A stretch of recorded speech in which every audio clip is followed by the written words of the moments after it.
Udah kan ya? Udah ke-record belum sih nih? Udah kan? Udah. Sudah. إلى حضرة النبي المصطفى محمد صلى الله عليه وسلم. الفاتحة.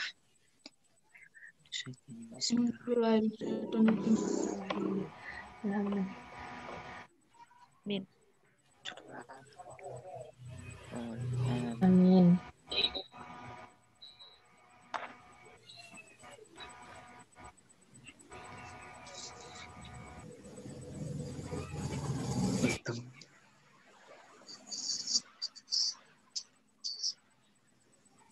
Udah, Vi. Share screen-nya.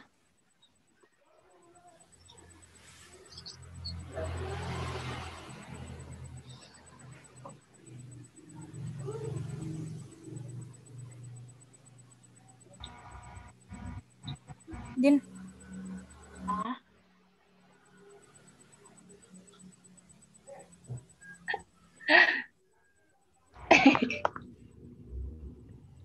Dina mulai, Din. Moderator. Share belum ada.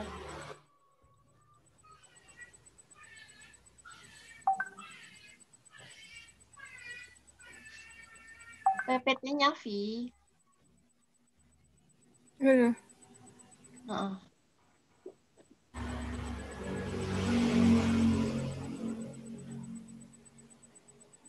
Udah kelihatan belum? Bentar. Masih berat. Udah kelihatan. Udah.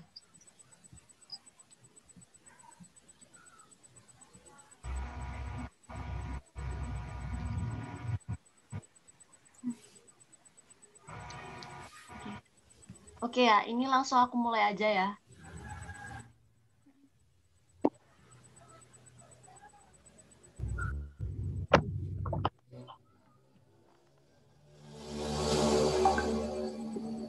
Mulai, Vi. Mulai kan? Silahkan. Ikan Din. Oke. Assalamualaikum warahmatullahi wabarakatuh.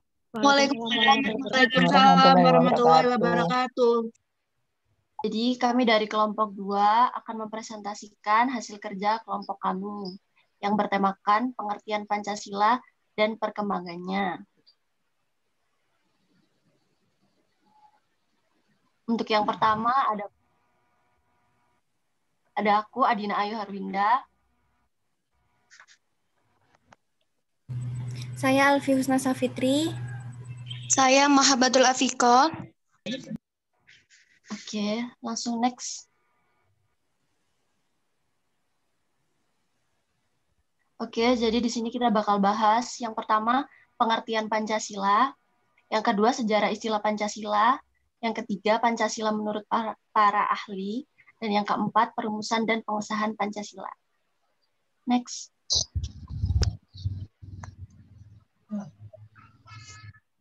Untuk yang pertama kita bakal bahas pengertian Pancasila. Apa sih pengertian dari Pancasila itu?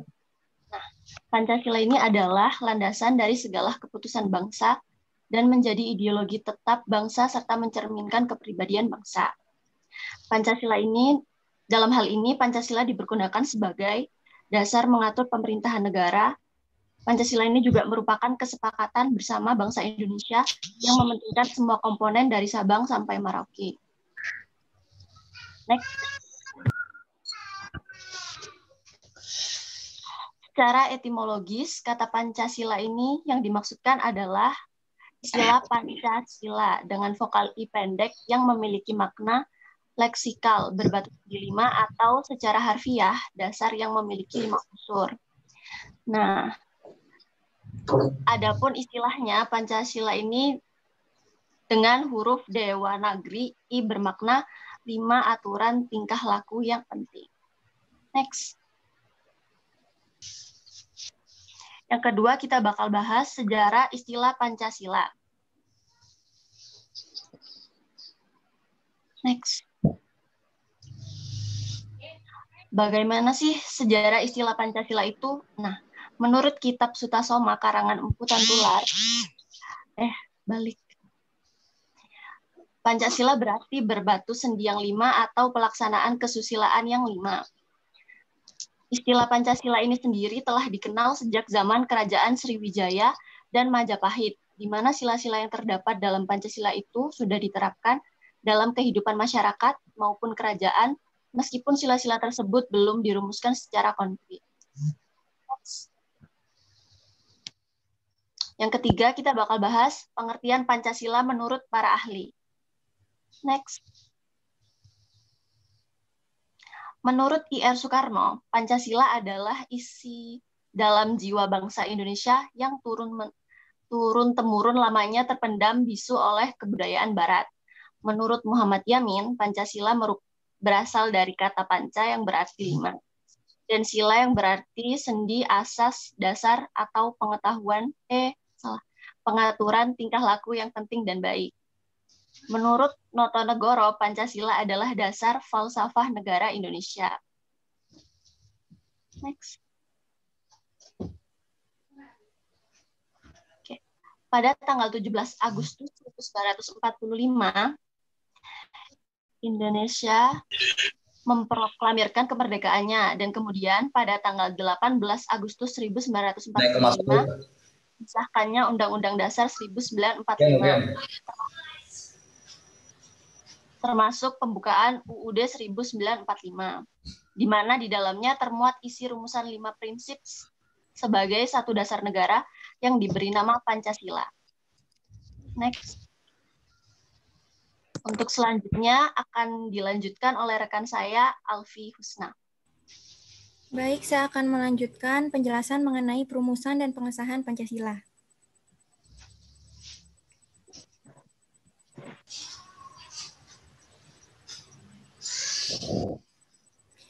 Jadi, perumusan Pancasila ini berawal dari pemberian janji kemerdekaan di kemudian hari kepada bangsa Indonesia oleh Perdana Menteri Jepang saat itu, yaitu Kuniaki Kaiso pada tanggal 7 September 1944. Kemudian, janji tersebut diulangi kembali untuk yang kedua kalinya pada tanggal 1 Maret 1945 tanpa syarat. Kemudian, dibentuklah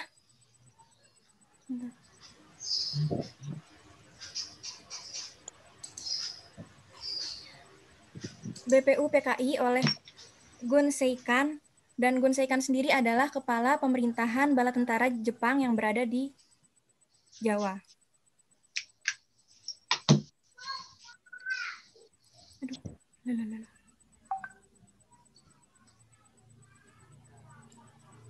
Tujuan dari dibentuknya BPUPKI adalah untuk mempelajari hal-hal yang berhubungan dengan tata pemerintahan kemerdekaan Indonesia.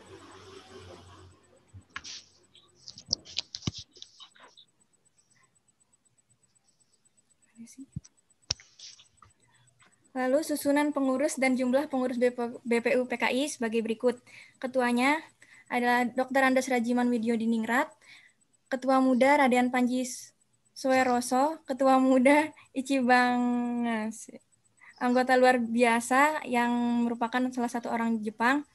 Kemudian anggotanya beranggotakan 60 orang, tidak termasuk ketua dan ketua muda.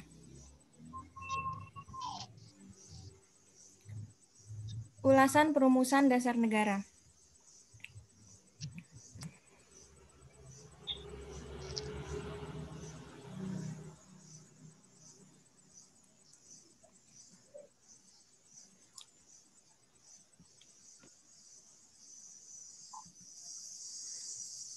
Jadi BPUPKI mengadakan sidang pertamanya pada tanggal 29 Mei sampai tanggal 1 Juni.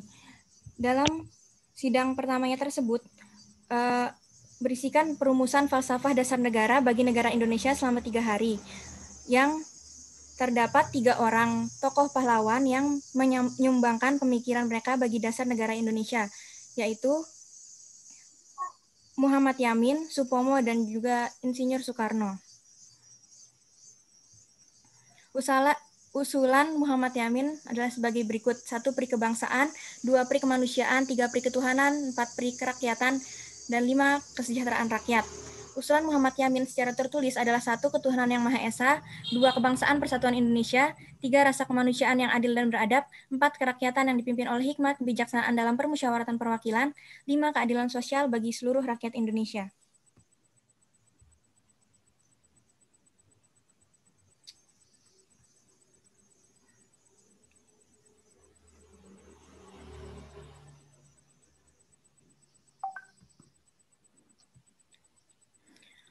Kemudian usulan dari Insinyur Soekarno adalah 1. Kebangsaan Indonesia, 2. Internasionalisme dan peri kemanusiaan, 3. Mufakat atau demokrasi, 4. Kesejahteraan sosial dan 5. Ketuhanan yang Maha Esa.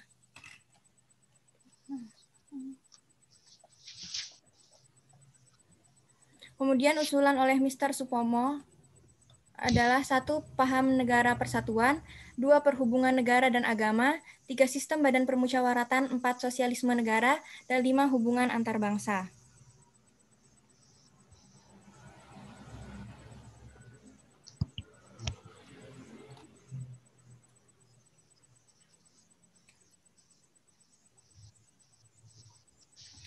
Kemudian pada sidang BPU PKI yang pertama dibentuklah panitia kecil yang beranggotakan 9 orang, yaitu ER Soekarno, Muhammad Hatta, Muhammad Yamin A.A. Maramis, Ahmad Subarjo, Kiai Haji Wahid Hashim, Abdul Kahar Muzakar, Agus Salim, dan Abi Kusno Cokro Sujoso. Karena panitia kecil ini beranggotakan 9 orang, maka disebut juga dengan panitia 9. Pada tanggal 22 Juni 1945, panitia kecil mengadakan rapat dengan tokoh-tokoh BPU PKI dan menghasilkan Piagam Jakarta atau Jakarta Charter. Di dalam Piagam Jakarta terdapat rumusan dasar negara, yaitu sebagai berikut. Ketuhanan dengan kewajiban menjalankan syariat-syariat Islam bagi para pemeluknya, 2. Kemanusiaan yang adil dan beradab, 3. Persatuan Indonesia, 4. Kerakyatan yang dipimpin oleh hikmat kebijaksanaan dalam permusyawaratan perwakilan, dan yang kelima adalah keadilan sosial bagi seluruh rakyat Indonesia. Namun, pada tanggal 17 Agustus 1945, datanglah beberapa utusan dari wilayah timur. Mereka keberatan dan mengumumkan pendapat tentang sila pertama Pancasila yang berbunyi ketuhanan dengan kewajiban menjalankan syariat Islam bagi para pemeluknya. Akhirnya diadakanlah sidang PPKI yang pertama dan pada saat itu Hatta mengusulkan pengubahan 7 kata tersebut menjadi ketuhanan yang Maha Esa karena adanya keberatan dari beberapa utusan dari wilayah timur tadi. Akhirnya pada sidang PPKI pada tanggal 18 Agustus 1945, Pancasila ditetapkan sebagai dasar negara Indonesia. Kemudian peran tokoh-tokoh Islam dalam perumusan dasar negara Pancasila. Seperti yang kita ketahui, dalam pengesahan dan perumusan Pancasila, banyak tokoh pahlawan yang ikut mengambil andil dalam kesepakatan ini, termasuk tokoh-tokoh Islam. Salah satunya adalah Kiai Haji Abdul Wahid Hashim, tokoh Nahdlatul Ulama. Tokoh ulama yang berperan menegaskan konsep ketuhanan yang akomodatif. Kiai Haji Wahid Hashim adalah ulama muda NU, putra Kiai Haji Hashim Asy'ari, yang juga tak lain ayah Gus Dur. Menurut Gus Wahid saat itu, ketuhanan yang esa merupakan konsep tauhid dalam Islam, sehingga tidak ada alasan bagi umat Islam untuk menolak konsep tersebut. Kemudian, tokoh Islam lainnya yang berperan adalah Kasman Singodimedjo. Pada saat terdapat beberapa orang yang tidak menyetujui sila pertama, akhirnya diadakan perubahan sila pertama tadi. Lalu di antara tokoh Islam yang mempertahankan 7 kata tersebut adalah Ki Bagus Hadikusumo, dan beberapa sumber menyatakan yang beberapa diminta oleh Soekarno untuk melobi Ki Bagus Hadikusumo agar menyetujui penghapusan 7 kata tersebut adalah Mr. Kasman Singodimedjo. Dan selanjutnya akan dilanjutkan oleh teman saya Mahabatul Afikoh.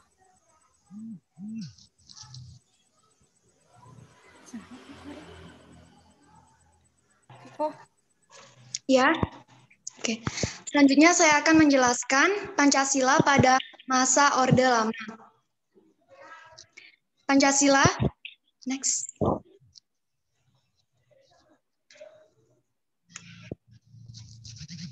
Masa Orde Lama adalah masa pencarian bentuk implementasi Pancasila, terutama dalam sistem kenegaraan. Next.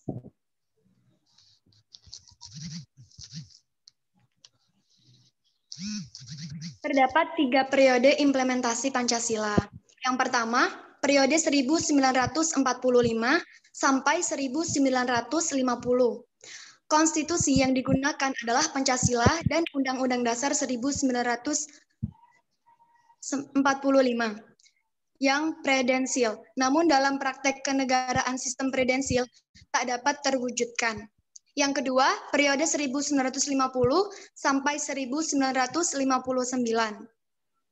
Pancasila diarahkan sebagai ideologi liberal yang ternyata tidak menjamin stabilitas pemerintahan. Dan yang terakhir, periode 1956 sampai 1965. Dikenal sebagai periode demokrasi terpimpin. Penerapan Pancasila selama periode ini adalah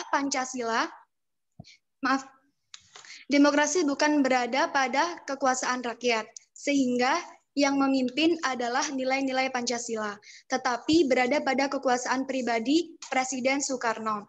Terjadi beberapa penyimpangan penafsiran terhadap Pancasila dalam konstitusi. Akibatnya, Presiden Soekarno menjadi otoriter dengan diangkat menjadi presiden seumur hidup, politik konfrontasi, dan menggabungkan nasionalis, agama, dan komunis yang ternyata tidak cocok bagi NKRI. Terbukti adanya kemerosotan moral di berbagai masyarakat yang tidak lagi hidup bersandikan nilai-nilai Pancasila dan berusaha untuk menggantikan Pancasila dengan ideologi yang lain. Next. Selanjutnya Pancasila masa Orde Baru. Next.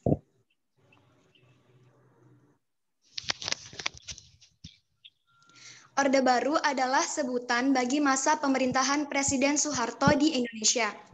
Orde Baru hadir dengan semangat koreksi total atas penyimpangan yang dilakukan oleh Presiden Soekarno pada masa Orde Lama. Orde Baru berlangsung dari tahun 1966 hingga 1998. Next. Selanjutnya Pancasila pada masa reformasi.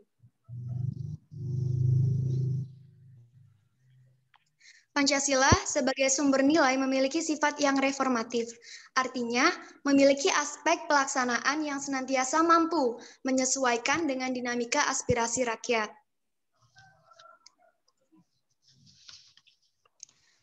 Pancasila sebagai sumber nilai memiliki sifat yang reformatif, artinya memiliki aspek pelaksanaan yang senantiasa mampu menyesuaikan dengan dinamika aspirasi rakyat.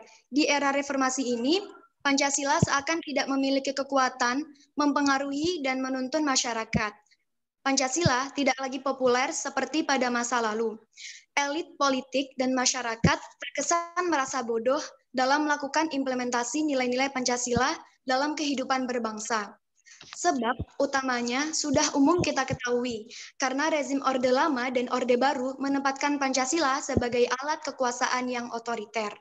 Pancasila pada masa reformasi tidak jauh berbeda dengan Pancasila pada masa Orde Baru dan Orde Lama, yaitu tetap ada tantangan yang harus dihadapi.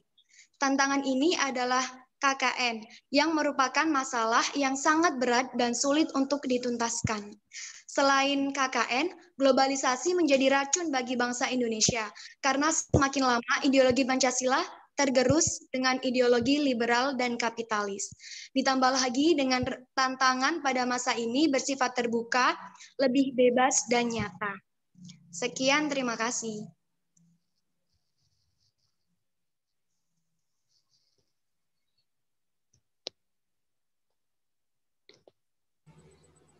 Din.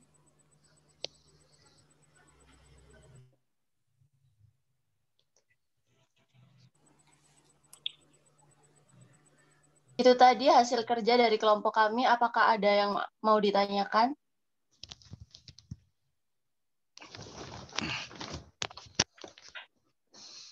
Any question, guys?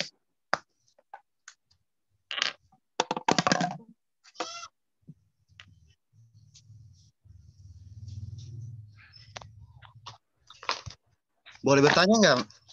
Boleh. Oke. Ya, perkenalkan nama saya Paman Yusa. Oke. Pertanyaan saya, apa sih perbedaan antara Pancasila di masa Orde Baru sama tadi apa ya? Pancasila di masa Orde Reformasi kalau nggak salah. Orde Eh, Baru. ya, tolong Anda jelaskan perbedaan dari kedua hal tersebut. Terima kasih. Oke. Orde Baru sama Reformasi. Ya.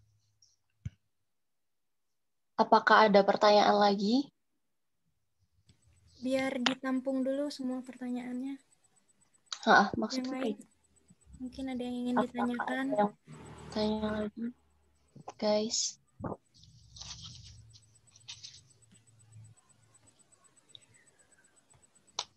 Saya. Perkenalkan, nama saya Intan Tania. Saya ingin bertanya. Ya. Tadi kan di presentasi disebutkan bahwa eksistensi Pancasila pada Orde Reformasi mulai redup. Itu tolong dijelaskan kenapa kok bisa eksistensi Pancasila itu berkurang di zaman sekarang ini. Terima kasih. Ya. Sama-sama.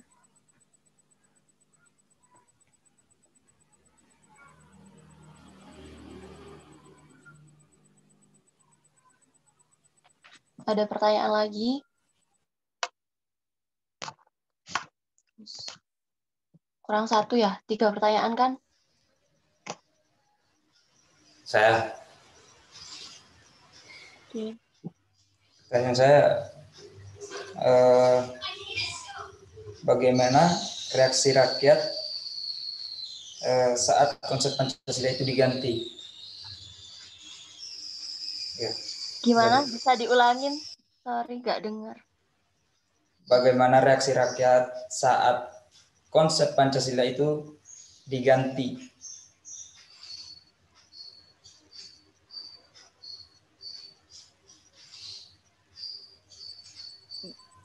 Udah dengar? Gimana? Sudah. Apa Udah. Apa nih? Bagaimana reaksi rakyat saat konsep Pancasila itu diganti? Gimana reaksi Ya kan? rakyat saat bagaimana reaksi rakyat saat konsep Pancasila itu diganti?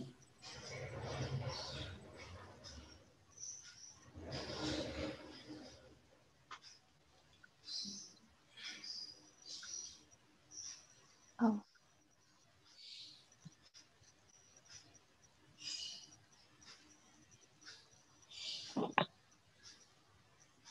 Tahu responnya.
Mungkin sebentar kita masih mendiskusikan jawaban untuk pertanyaan-pertanyaannya.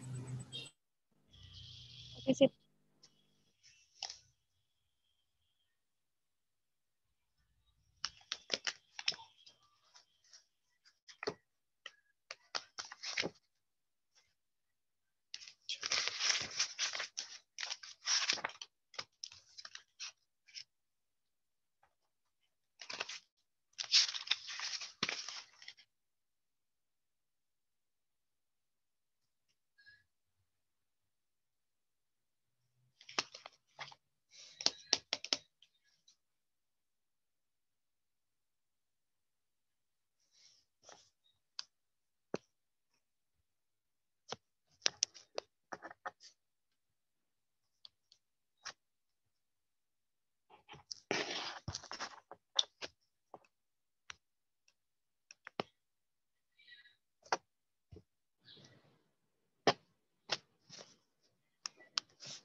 Oke, saya Adina Ayu Harwinda akan jawab pertanyaan yang pertama. Apa perbedaan Pancasila Orde Baru sama Orde Reformasi? Betul ya? Ya. Oke, jadi demokrasi Pancasila pada Orde Baru ini merencanakan dan melakukan program pembangunan ekonomi di segala bidang untuk memperbaiki keadaan bangsa Indonesia hingga pada akhir tahun 1980 dan 1980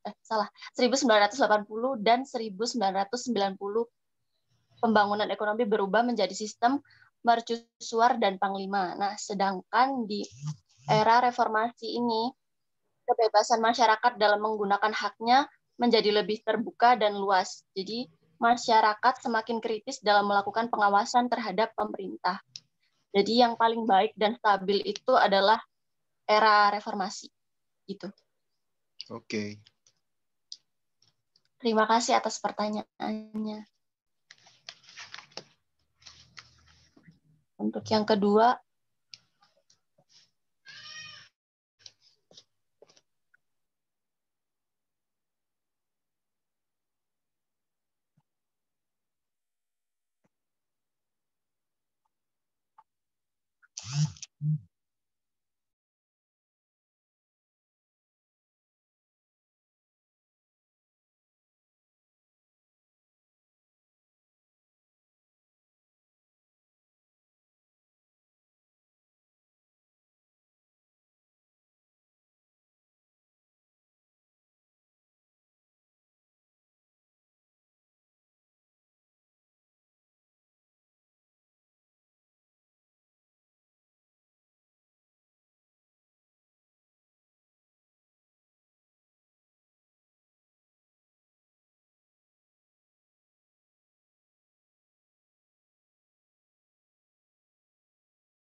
Oke,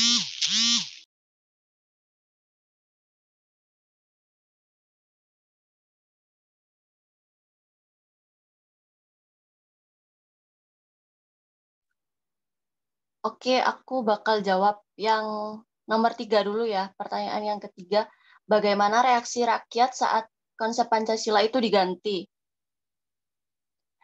Reaksi rakyat Indonesia pada saat itu, mereka mencoba beradaptasi melalui perumusan-perumusan yang telah ditetapkan, walaupun saat itu sangat banyak sekali perpecahan-perpecahan, namun berjalannya waktu, mereka bisa beradaptasi, mulai terlihat dan berjalan sampai ditetapkannya Pancasila, yaitu dasar negara, sebagai dasar negara Indonesia. Gitu. Tadi masnya siapa yang tanya? Marto. Iya, jadi gitu. Oh iya, makasih. Iya.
Untuk pertanyaan yang nomor 2 tadi, apakah begini? Mengapa intensitas Pancasila mulai redup di zaman sekarang? Apakah seperti itu pertanyaan yang nomor 2? Apakah eksistensi Pancasila itu mulai redup? Apakah ya? Iya, tadi kan bilangnya eksistensi Pancasila udah mulai redup. Nah, itu kenapa gitu? Redup alasannya, oke.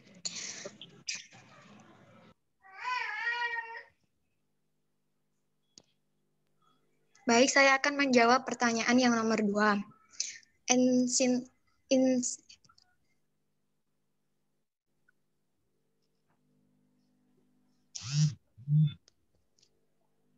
Intensi reformasi mulai redup pada zaman sekarang dikarenakan berbagai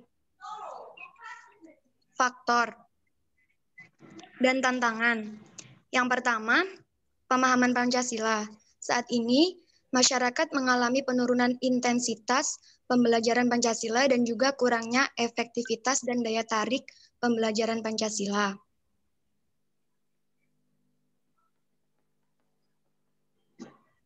Yang kedua, tantangan Tantangannya adalah masih lebarnya kesenjangan sosial karena masih terjadi sentralisasi pembangunan ekonomi pada wilayah-wilayah tertentu. Selain itu, meluasnya kesenjangan sosial antar pelaku ekonomi dan kebijakan ekonomi yang mengedepankan sektor ekstraktif yang kurang mengembangkan nilai tambah. Dan yang terakhir, keteladanan Pancasila. Dalam konteks ini, tantangan yang dihadapi adalah masih kurangnya keteladanan dari tokoh-tokoh pemerintahan dan masyarakat. Kurang lebih seperti itu. Bagaimana? Sip. Terima kasih. Ya, sama-sama. Sama-sama.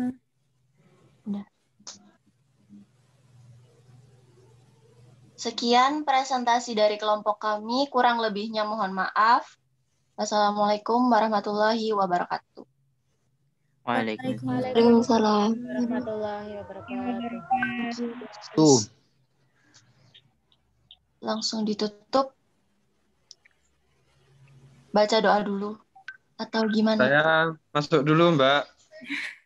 Oh iya. Oke, terima kasih kelompok 2 atas presentasinya. Tadi berbicara tentang Pancasila sebagai ideologi negara dan memahami banyak tentang ideologi juga menjadi penting di dalam pemahaman atau penguatan kita dalam melaksanakan atau mengimplementasikan nilai-nilai Pancasila. Bicara tentang ideologi, mungkin teman-teman juga bisa banyak belajar atau membaca referensi-referensi berkaitan dengan macam-macam ideologi atau hal lain yang berkaitan dengan ideologi. Ini kelompok 2 ya? Iya, Pak. Kelompok 2.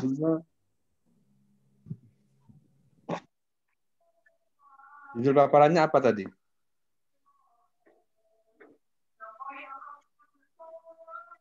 Bagaimana, Pak? Judul presentasinya apa? Pancasila dan Pengertian Pancasila dan perkembangannya. Oh, bukan kelompok 3 ini. Kelompok 2 atau kelompok 3 ini? Kelompok 2 Kelompok 2 ya? itu, Pak. Kelompok 2. Kelompok 2, Pak. Oh, 2, Pak. ya masih bicara tentang Pancasila dan perkembangannya berarti. Definisi-definisinya ya? Iya. Oke. Oke, sudah kalau gitu ditutup saja. Nanti minta tolong bisa dikirim rekodnya ya. Iya, Pak. Ya, Pak. Terima kasih, Pak. Terima kasih, Bapak. Jangan lupa nanti di-share di YouTube, Pak. Biar dapat AdSense. Berdosa. Apa di-share? Doa, Din. Doa. Gimana? Oke, kita tutup dengan doa wal asri ya. Bismillahirrahmanirrahim. Wal asri. Innal insana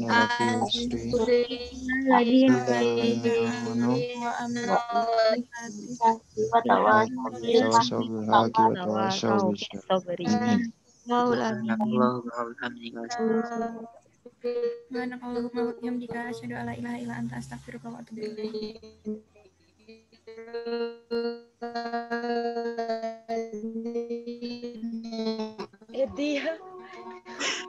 Assalamualaikum warahmatullahi wabarakatuh. Waalaikumsalam warahmatullahi wabarakatuh.